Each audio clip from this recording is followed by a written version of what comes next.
world and bliss. If only she could do the same. See the world through eyes anew and dance with it, just like he does.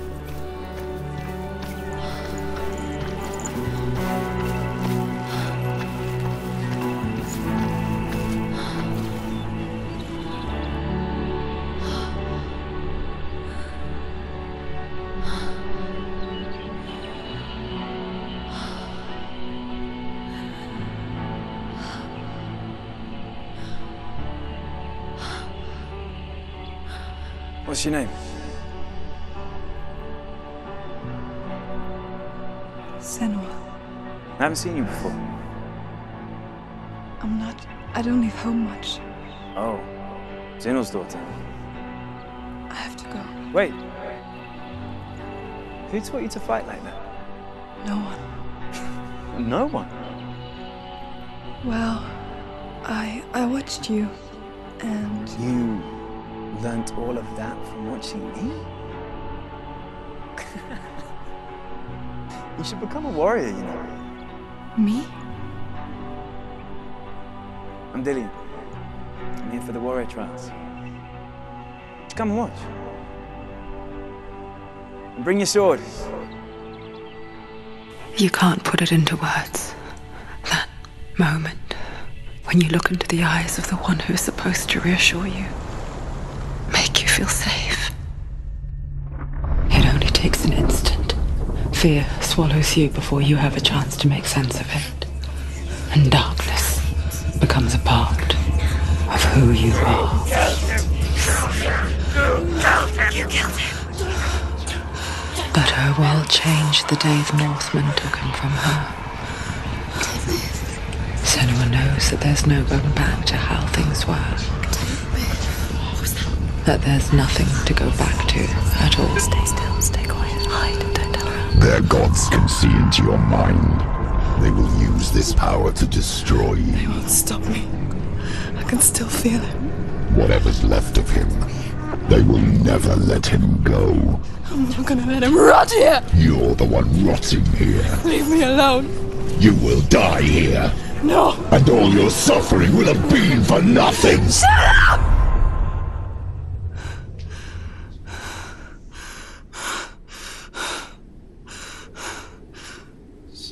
Dillian? Is that you?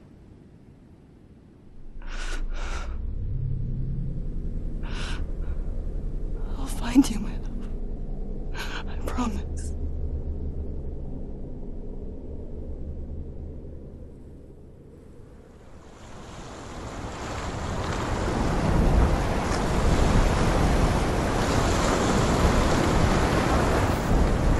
That tree. Can you see him? You want to believe it. Is he not real? Is he there? You're alone in these mountains. Is that Dillian? Nothing lives here. You won't survive. You met him by the tree. She met him by the tree. Maybe it's a sign, the tree. What's he trying to tell you? He's waiting for you by the tree.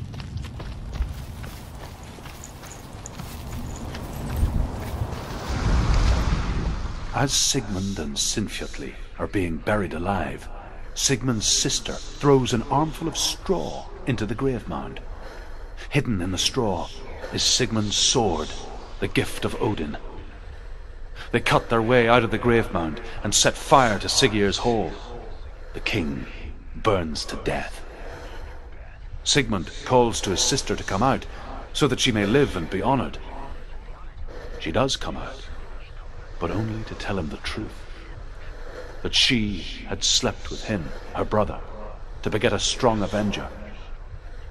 I am not fit to live, she says, and walks back into the fire. Strike vengeance from your heart, Senua, as there is always a heavy price to pay.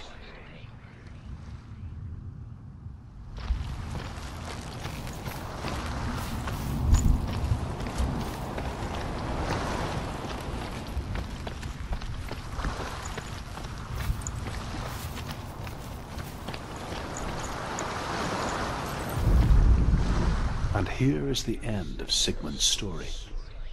He was a fierce and great warrior who fought many battles. But one day, an old man came onto the battlefield.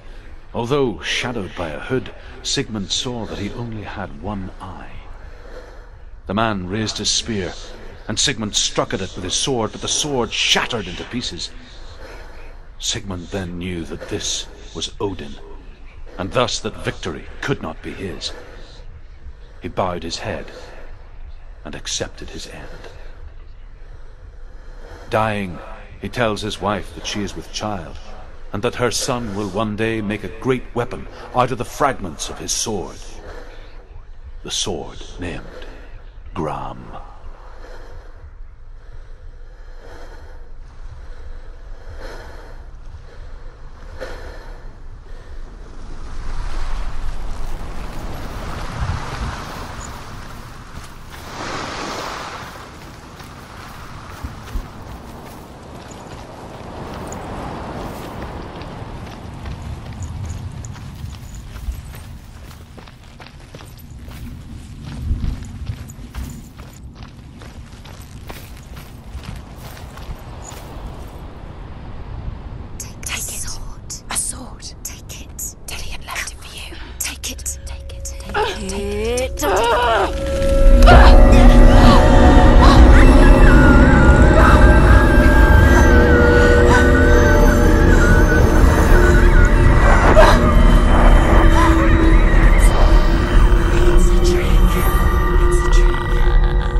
Its name is Gram. It was forged by the god of all Northmen, Odin, and gifted to Sigmund, a great warrior. I need this sword. It's important. Can you help me? The sword appears whole, but it is an illusion. It shattered into shards long ago. It is said a great warrior can reforge Gram by answering the trials of Odin, one for each shard. The roots of the Tree of Death will take you to new lands where you will face the trials. Go to the shards. Go to the shard. Go to the shards. What's the shard? Find it. It's the metal runestones. It's in front of you. Find it. The runes. You need that somewhere, isn't it? Find it. There it is. Focus. There's the shard. Focus. Focus. Use your eyes. Look. Get closer. A king in the north forced the dwarves to make a sword that would never fail and never rust, and that would slice through iron and stone and bring victory to its bearer. But the angry dwarves cursed it. It would be the death of a man every time it was drawn, and it would be the death of the king. Let me tell you about the sword Tyrving.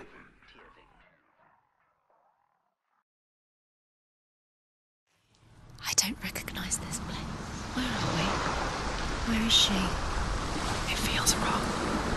Where are we now? Burial mound. So strange that we go to such lengths to bury death.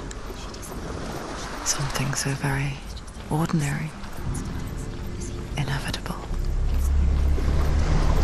It's as if we conspired to hide death, because we have no answer for it. But when it comes and forces itself onto our friends or loved ones, then comes the reckoning. The Northmen tell about a young woman warrior. Her name is Hervor, the daughter of a berserker born after he was killed. She's a wild, willful child who teaches herself to fight with weapons. When she learns where her father is buried, her only desire is to reclaim the treasure buried with him, but above all, the sword, Tyrving.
Dillian, I'm here.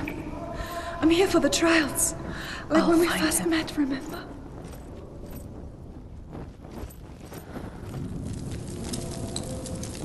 What was that? Did you hear that? Nothing. Was that voices?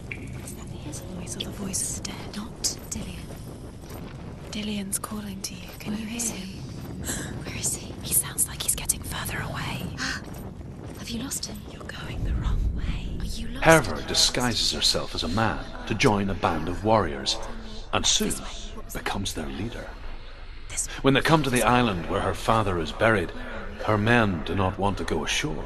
They say that evil haunts the island, and that it is a worse place by day than other places are by night. Fearless, she lands alone. There are many grave mounds, and all of them have ghostly flames burning over them. She comes to the grave mound of her father after passing through these ghostly fires, as though they were mist. The flames I passed through were real enough. Damn the Northmen to hell.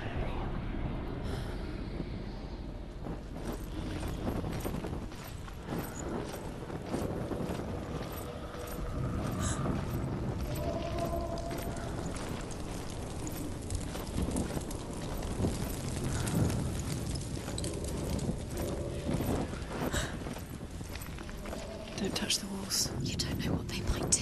Turn back. She has to keep going. It's not safe here. She has to keep going. If you go down there, no one can save you. It's too scary.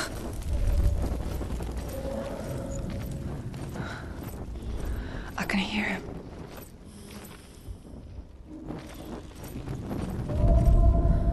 Within the burial mound, Herver calls on her father to wake from death and bring her his sword. She says that it is not seemly for the dead in their grave mounds to bear valuable weapons. Her father answers with words of warning. You go to your doom. Baleful runes surround you. You have gone mad. You have lost your mind. Your thoughts are confused. It is dangerous to wake the dead. Like I said, she reminds me of you.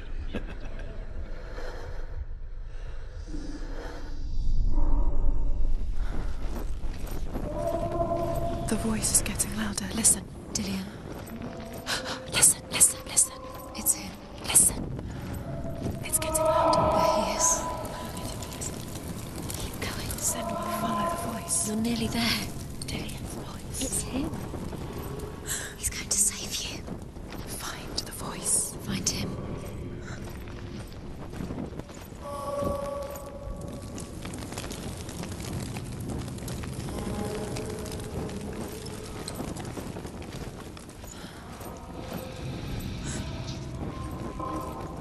Find another way. It's not working. You have to use your mind. Where can you go? You're failing. Find a Think. Focus.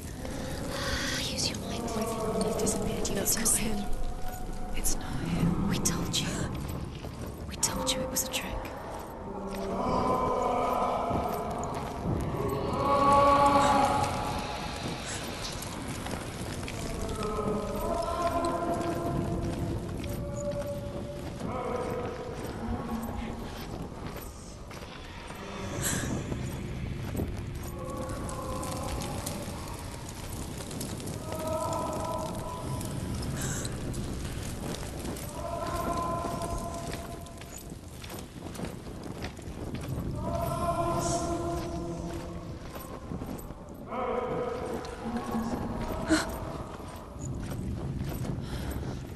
That voice doesn't sound like Dillian. What's happening? It's not him. It can't be. What's that sound? The voice is changing. What? Herver ignores her father's warnings. The grave mound opens, and it seems to be full of fire. Again, Herver demands her inheritance, but her father warns her that the sword is cursed and would be the bane of her family. But he relents and brings her the sword. She leaves the island with it, but the curse holds true, and death would follow in the years to come. And so, Senua, the misdeeds of a father have cursed his daughter.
It's not Dillian.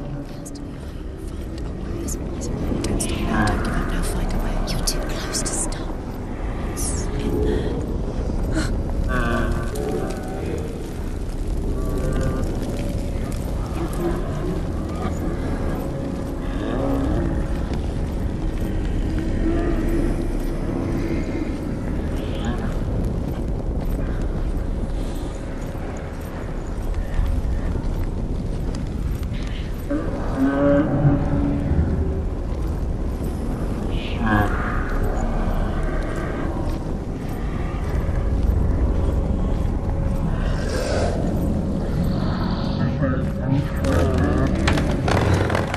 Dillian wants me to face my fears.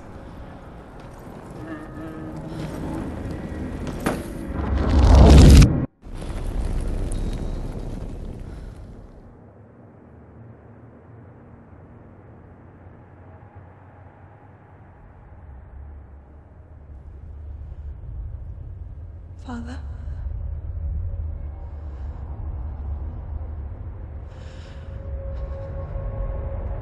I'm leaving. I've decided. I think it will be good for me.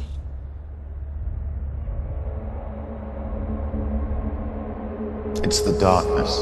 It's speaking through. No, Dad, it's me. I think I can beat it. In my own way.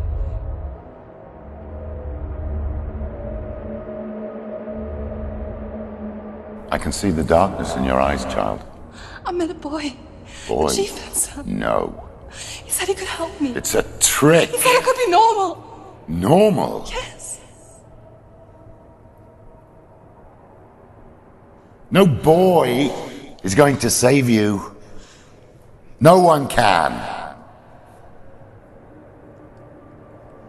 When they see the rot growing inside you, No! they will turn their back on you. The gods can only fix you through my hand. You're going nowhere. No. You will not defy the gods!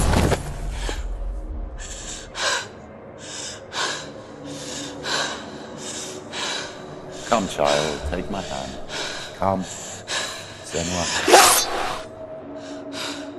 I am leaving! You cannot escape the darkness.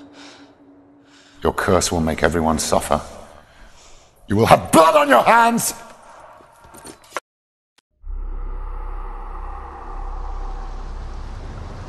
You fought for your dreams.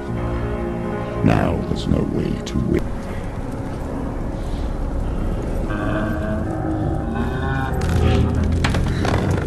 Dillian wants me to face my fears.